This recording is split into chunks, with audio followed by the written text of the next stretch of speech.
Guys finally এখন আমি গাড়ি ড্রাইভ করতে যাচ্ছি। বিসমিল্লাহির রহমানির রহিম।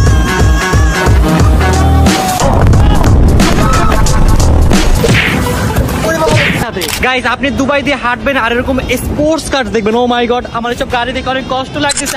বন্ধুরা, চোখের সামনে দেখতে পাচ্ছেন একটি স্বপ্নের জীবন, বিলাসবহুল গাড়ি, চোখ ধাঁধানো বাড়ি আর কোটি কোটি টাকার সম্পদের মালিক কে ইনি?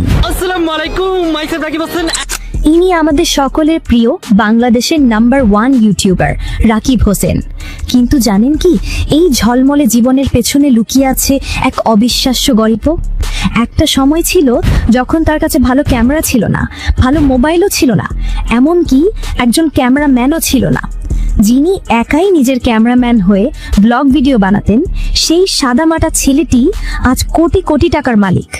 কিন্তু প্রশ্ন হলো, এই অসম্ভবকে সম্ভব করা তার পক্ষে কি করে সম্ভব হলো?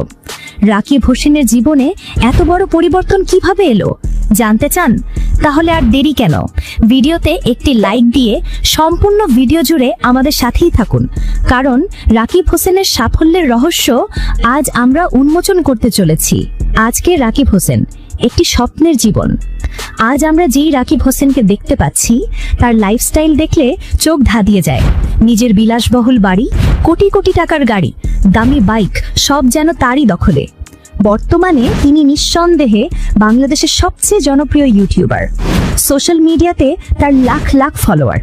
অথচ যেই রাকিব হোসেনের কাছে একসময় ভিডিও শুট করার জন্য ভালো ক্যামেরা বা মোবাইল কিছুই ছিল না, সেই তিনি আজ পৃথিবীর বিভিন্ন প্রান্তে ঘুরে ঘুরে দামি ক্যামেরা দিয়ে ব্লগ করছেন। গাইস আসসালামু আলাইকুম, myself Rakib Hossain and welcome to my another vlog. তার জীবন যেন এক রাজার মতো চলছে, কিন্তু এই পথটা মোটেই মসৃণ ছিল না। শুরুটা ছিল সম্পূর্ণ ভিন্ন। আজ থেকে প্রায় 8 থেকে 9 বছর আগে তার ইউটিউবিং জার্নি শুরু হয়।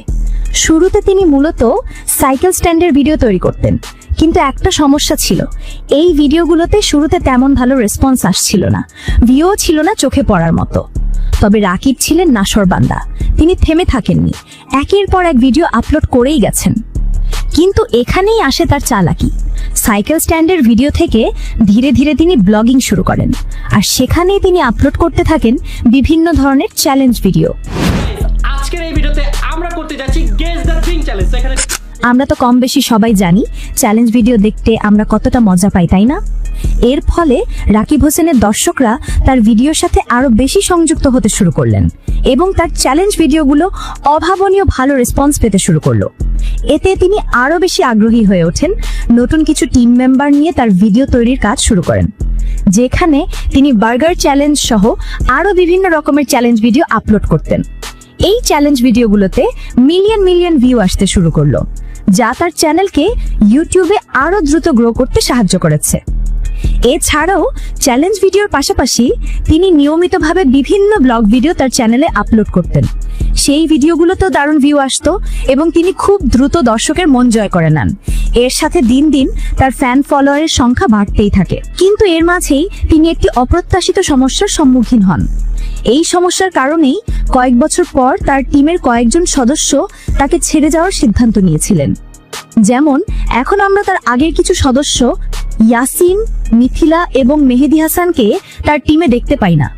অনেকেই বলেন তাদের মধ্যে কিছু সমস্যা হয়েছিল, যার কারণে তারা একে অপরকে ছেড়ে চলে গেছেন। তবে রাকিব থেমে থাকার পাত্র নন। এরপর তার টিমে যুক্ত হন অন্তরা, জীবন এবং আরো অনেকে। আর তারপর থেকে রাকিব হোসেনকে আর পেছনে ফিরে তাকাতে আজ তিনি সোশ্যাল মিডিয়ার মাধ্যমে অকল্পনীয় টাকা উপার্জন করছেন। গুগল অ্যানালিসিস থেকে দেখা যায় রাকিব হোসেন শুধুমাত্র তার ইউটিউব চ্যানেল থেকে বিভিন্ন স্পন্সরশিপ ছাড়াই প্রতি মাসে 7 থেকে 10 লক্ষ টাকা আয় করেন। শুধু তাই নয়, তার নিজস্ব 2টি সফল ব্যবসাও রয়েছে। এই ছিল রাকিব হোসেনের ইউটিউব ক্যারিয়ারের অবিশ্বাস্য জার্নি। বন্ধুরা, যারা রাকিব হোসেনের আসল ফ্যান আছেন তারা অবশ্যই ভিডিওতে একটি লাইক দিবেন আর কমেন্টে করে জানিয়ে দিন রাকিব হোসেন টিমের মধ্যে আপনার সবথেকে কাকে বেশি ভালো লাগে। আজকের ভিডিওটি এই পর্যন্তই। দেখা হবে পরবর্তী কোনো নতুন ভিডিওতে। ততক্ষণ পর্যন্ত সবাই ভালো থাকবেন, সুস্থ থাকবেন। আল্লাহ হাফেজ।